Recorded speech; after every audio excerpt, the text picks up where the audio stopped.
लाल किले से अपने 11वें संबोधन में एक वाक्य बोला था, और तो उसको मैं शायद गंभीरता से नहीं दिया उस बात को, परंतु 20 दिन के अंदर हमारा वित्त मंत्रालय, हमारे सभी फाइनेंस डिपार्टमेंट के अधिकारी सभी ने मिलकर इस नए युग के अंदर भारत किस प्रकार से पूरी दुनिया का मुकाबला कर सके और आम लोगों को किस प्रकार से राहत दे सके, वो जीएसटी काउंसिल ने अपनी मीटिंग की और जीएसटी में ऐतिहासिक सुधार करते हुए तमाम जरूरी वस्तुओं पर टैक्स या तो खत्म कर दिया गया है या फिर काफी कम कर दिया गया है।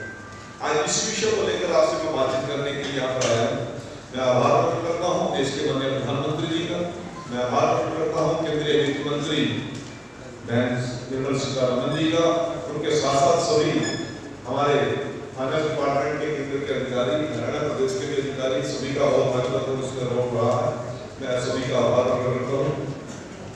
साथियों, जब जीएसटी लागू हुआ था तब हमारी सरकार ने और तत्कालीन वित्त मंत्री आदरणीय जेटली जी ने बिल्कुल स्पष्ट कर दिया था कि आवेदन करने के बाद जनता व्यापारियों को सहूलियत देने के लिए समय समय पर जीएसटी सुधार की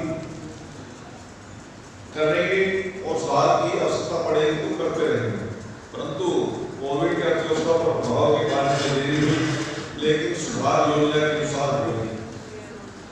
मोदी सरकार ने जीएसटी दरों को व्यापक रूप से युक्तिसंगत बनाने और प्रक्रिया सुधारों के लिए एक विस्तृत प्रस्ताव तैयार किया था, जिसका उद्देश्य आम आदमी के जीवन को आसान बनाना और अर्थव्यवस्था को मजबूत करना है। ये सुधार हमारे नागरिकों के जीवन को बेहतर बनाएंगे और सभी के लिए, विशेष रूप से छोटे व्यापारियों और व्यवसायों के लिए व्यापार करने में आसानी सुनिश्चित करेंगे। जीएसटी का सरलीकरण होगा। बहुत से लोग कह रहे हैं अमेरिका के दबाव में जो टैरिफ प्रेशर है अमेरिका ने डाला है, शायद उसके दबाव में भारत सरकार कह सकती है। ना तो कोई टैरिफ का दबाव था हमारे पर और ना इसके किसी चुनाव का कोई पीरियड है, उस चुनाव की वजह से हमने जीएसटी में सुधार किया है। ये आम लोगों की सहूलियत के लिए, आम जनता के हित के लिए, कम से कम उन लोगों को ज्यादा से ज्यादा राहत मिले, उसकी ये देश के प्रधानमंत्री जी के द्वारा घोषणा की गई है। हमारी सरकार का लक्ष्य सिर्फ राजस्व संग्रह नहीं है, बल्कि इसके हर नागरिक को जीवन गुणवत्ता सुधारना है। टैक्स दरों की बड़े पैमाने पर समीक्षा से आम आदमी की रोजमर्रा के खर्चों में कमी आएगी, स्वास्थ्य और बीमा सेवाएं सस्ती होगी और व्यापारिक और में सुगमता बढ़ेगी। कदम निश्चित तौर पर देश की आर्थिक ताकत को मजबूत करेगा और नई उम्मीदें जगाने का भी काम करेगा। यूपीए सरकार जीएसटी लागू करना चाहती थी, लगातार प्रयास किए, परंतु विभिन्न जो प्रांतीय सरकारें थी वो जीएसटी के लिए राजी नहीं कर सकी, जबकि केंद्र के अंदर हमारी सरकार बनी और हमारे प्रधानमंत्री जो पूर्व वित्त मंत्री जो आज दुनिया में नहीं है, अरुण जेटली जी के भागीरथ प्रयास से सभी प्रदेशों के मुख्यमंत्री और सरकारें सहमत हुई और एक बहुत बड़ा मूलभूत सुधार कर सके। ये हमारी सरकार की बहुत बड़ी उम्मीद थी। कांग्रेस जब जीएसटी नहीं लागू कर सकी तो वो वैट लगाती थी, उसके शासनकाल में कोई एक समान करती थी वैट की और राज्य प्रवेश कर अलग से अक्सर वो टैक्स लगाते थे, एंट्री टैक्स। इसी प्रकार का सबसे बिगड़ था। राज्यों में कर ऑडिट और विभाजन कोई एक रूप का नहीं थी, ये सिर्फ माल का बोझ बढ़ता था। उसमें कमजोर इनपुट क्रेडिट टैक्स क्रेडिट प्रावधानों के कारण दुरुपयोग संभव था, जबकि केंद्र निगरानी की कमी के कारण कर चोरी की गुंजाइश थी। सेवा कर के साथ दौरा कर आधार बार दरों में बदलाव और अलग अलग राज्यों में नियुक्तियां करने की, इसलिए राज्यों के सहयोग से 2017 में जीएसटी लाया गया। मैं आपको बताना चाहता हूँ कांग्रेस को क्या करना होगा कि इस कटौती का या तो समर्थन करे या विरोध करे, क्योंकि वो जीएसटी के ऊपर बड़े कटाक्ष कर रहे हैं कांग्रेस के लोग और विरोध करने का दम नहीं कर पा रहे, क्योंकि जनता के हित के लिए कदम उठाएंगे। विपक्ष के कुछ नेता 40% टैक्स स्लैब पर सवाल उठा रहे हैं। क्या कांग्रेस पार्टी चाहती है कि तंबाकू और गुटखा पर सिर्फ 5% टैक्स हो? कि हमें पत्रकारों के माध्यम से लोगों तक ये सवाल जाना चाहिए। वो कहते 40% टैक्स लगा दिया, हमने कुछ चीजों पर लगाया तो आम जनमानस के हित में नहीं, गुटखा स्वास्थ्य के लिए हानि, तंबाकू उन पर लगाया टैक्स। इसी तरह से मैं आपको बताना चाहता हूँ कांग्रेस का दौरा चरित्र यह है कि काउंसिल में ये लोग समर्थन करते हैं, तो जीएसटी काउंसिल की मीटिंग में वहां समर्थन में थे और बाहर निकल के फिर ये विरोध करते हैं। इसलिए साथियों आपके बीच में हम ये बात लेकर आना जरूरी था, इसलिए आपके बीच में आए।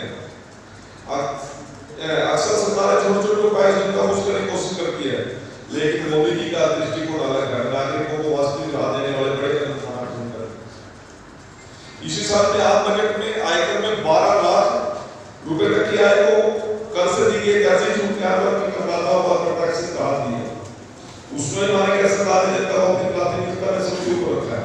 अब जीएसटी दरों में व्यापक संशोधन करके देशवासियों को दिवाली से एक महीने पहले ऐसा बम्पर गिफ्ट दिया गया जिसकी कल्पना भी मुश्किल है। तो 22 तारीख को सत्य नवरात्र शुरू हुए और 22 तारीख को जीएसटी सुधारों का ये रिजल्ट और उसकी शुरुआत हमारी सरकार ने कर दी है। ये लोगों के लिए बहुत ही बेहतरीन मौका देने का काम है। जीएसटी परिषद की 56वीं बैठक में लिए गए निर्णयों को देखें तो साफ प्रतीत होता है कि हर कर प्रणाली में सुधार केवल आंकड़ों का खेल नहीं है बल्कि सीधे सीधे आम नागरिक की जिंदगी से जुड़ा हुआ प्रश्न है।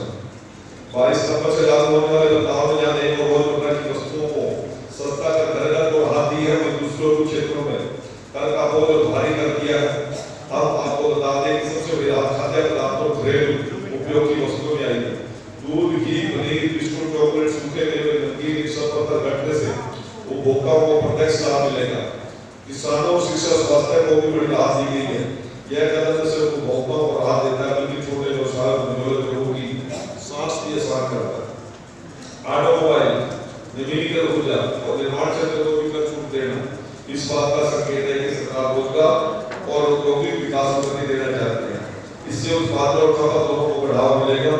बीमा सेक्टर पर जीएसटी खत्म कर सरकार ने आम लोगों की जिंदगी आसान कर दी। मैं आपको छोटी सी बात बताना चाहता हूँ।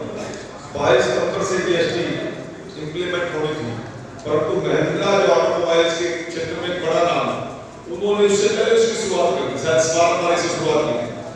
महिंद्रा ट्रैक्टर एजेंसी में आप जाएंगे तो महिंद्रा ट्रैक्टर खरीदने वाले किसान को 50,000 रुपए एक ट्रैक्टर की खरीद पर बचत।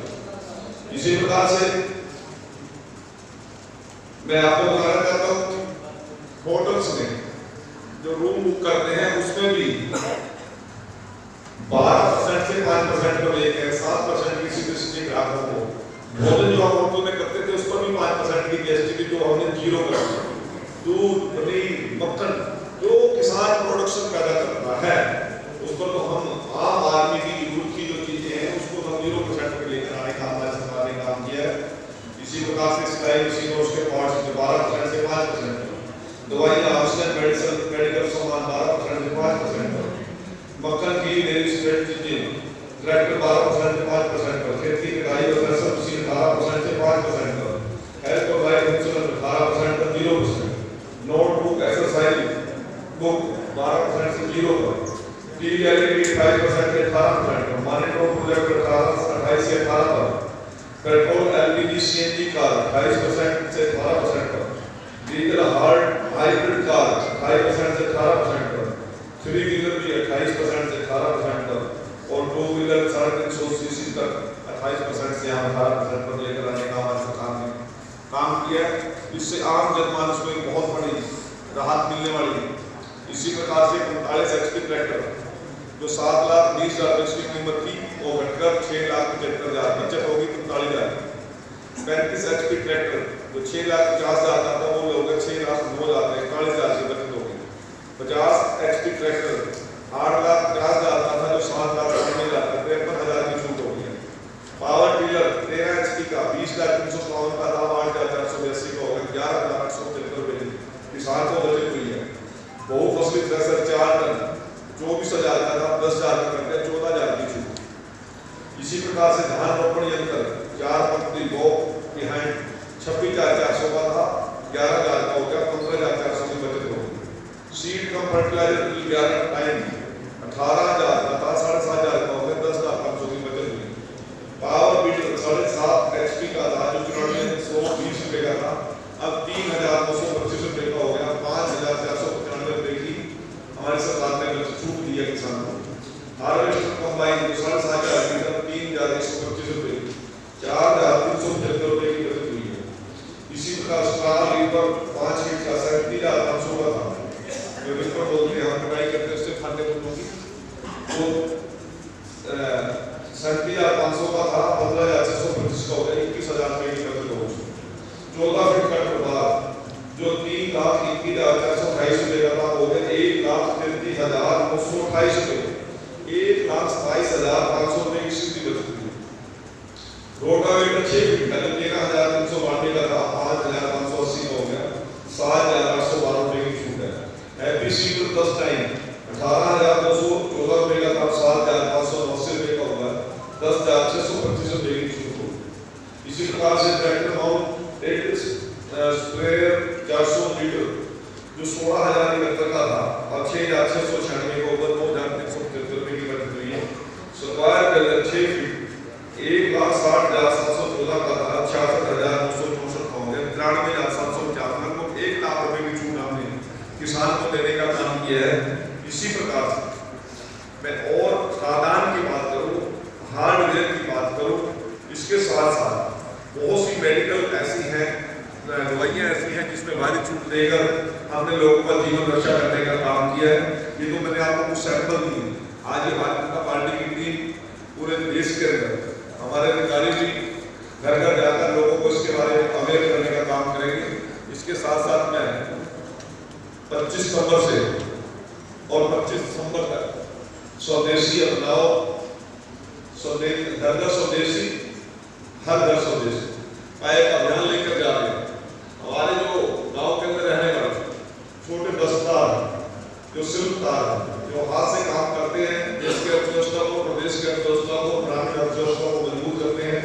इसमें खादी भी है, हमारे घरेलू यूज के उपयोग के टोकरे हैं, मिट्टी के बर्तन हैं, चूनी मिट्टी के बर्तन हैं। इसी प्रकार से हमारे घर में उपयोग होने वाले बहुत से यंत्र हैं जो हमारे गांव में रहने वाला छोटा लोहार और कुम्हार जो बनाते हैं उनको बढ़ावा देने के लिए और विदेशी चीजों का बहिष्कार करने का जरूरत नहीं है, परंतु हमने दिवाली के ऊपर बहुत सी ऐसी विदेशी चीजें हैं जिनको रोक रहे हैं और शुरुआत हमने घर से करनी है। नल से लेकर जिनमें एयर यूज जो उपयोग करते हैं, फेस क्रीम जो उपयोग करते हैं, शेविंग क्रीम जो उपयोग करते हैं, हमने शुरुआत करनी चाहिए। क्योंकि हमारी अर्थव्यवस्था जब दुनिया में आगे बढ़ेगी, जब हमारे छोटे लोगों को, छोटे कारोबारियों को, उद्योगों को, MSME के लोगों को जब सहायता हम देने का काम करेंगे। आप सभी पत्रकार और सहायता बंधु, आप जनता का भी मुंह हो और सरकार का भी फेस हो। हर प्रकार के लोगों की समस्याओं को उठाना आपका जिम्मेवारी है, उसमें आप दिन रात लगे रहते हो। परंतु सरकार यदि कोई जनता के हित में काम करे, उसको लेकर भी जनता के बीच में जाना, उनको जागरूक करना, उनको अवेयर करना हमारी बहुत बड़ी जिम्मेवारी पड़ती है। अभी शायद लगता है कि कुछ व्यापारी और कारोबारी भाई इसमें पिछले रेट पर इन चीजों को बेचने का प्रयास करेंगे। उसके लिए मैं हमारे ज्येष्ठ अधिकारी बैठे हैं, कोई आपसे बड़ा